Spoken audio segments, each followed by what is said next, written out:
Hello అండి, welcome back to our channel. ఈరోజు recipe వచ్చేసి దోశలనే దోశ బ్యాటర్ నుండి దోశలు ఎలా చేయాలో చూపెడతాను. ఓకేనా? వీడియోని అయితే ఎండ్ వరకు చూస్తూ ఉండండి. 1 కప్పు మినపగుండ్లకి 3 కప్పులు రేషన్ బియ్యం అయితే తీసుకోవాలి. ఇలా పక్క కొలతలతో అయితే 1 గ్లాస్ కొలత అయితే పెట్టుకున్నాను. అలాగే 1/2 కప్పు శనగపప్పును తీసుకోవాలి. 1 టేబుల్ స్పూన్ మినపగుండ్లను తీసుకోవాలి. వీటన్నింటినీ ఒక గిన్నెలో పోసుకున్నాక ఇప్పుడు ఇందులోకి నీళ్లు పోసుకొని ఒక 2-3 సార్లు శుభ్రంగా కడుక్కోవాలండి.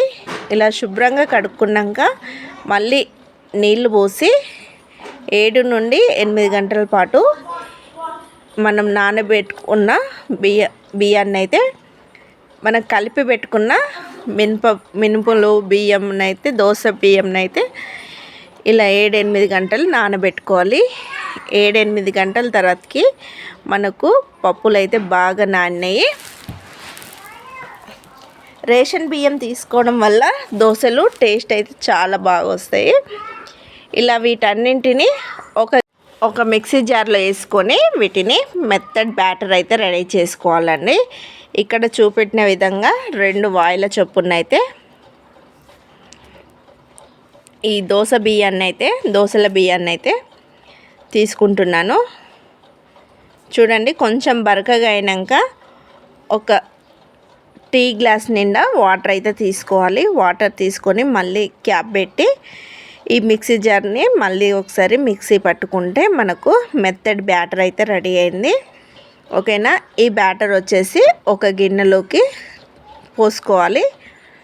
ఇంకా మిగిలిన బియ్యాన్ని కూడా సేమ్ అదే విధంగా మిక్సీకి అయితే పట్టుకోవాలండి. చూడండి, ఇంకా వీటిలోనైతే ఇంకేమి కలపలేదు. చూపించిన ఇంగ్రీడియంట్స్ వాటర్ తప్ప ఇంకేమైతే పట్టలేదు. ఇప్పుడు కలుపుకొని ఈ బ్యాటర్ని ఒక గిన్నెలో పోసుకొని నైట్ మొత్తం నాననివ్వాలి.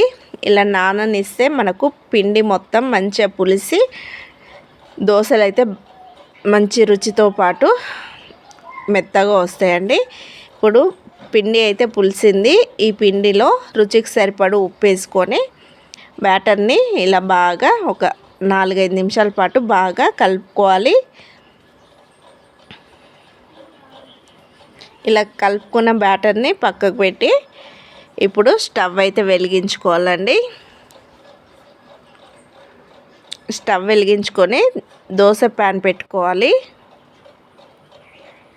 ప్యాన్ వేడయ్యాక ఒక ఉల్లిగడ్డతో ఆనియన్ ఉంటుంది కదా, దాన్ని పై చెక్కుతో ఈ ప్యాన్ మొత్తం అయితే తుడుచుకోవాలి. నూనె అయితే వేస్తలేను అడుగు బాగాన.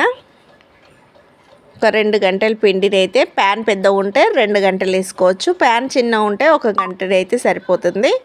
ఇలా 2 గంటల పిండి వేసుకొని దోశని అయితే మంచి ఆకారంలో రౌండ్గా అయితే ఇక్కడ చూపెట్టిన విధంగానైతే తిప్పుకోవాలి. బాగా స్పీడ్లో కాకుండా స్లోగా తిప్పుకుంటే మనకు పిండి అనేది మంచి దోశ ఆకారం అయితే వచ్చేస్తుంది.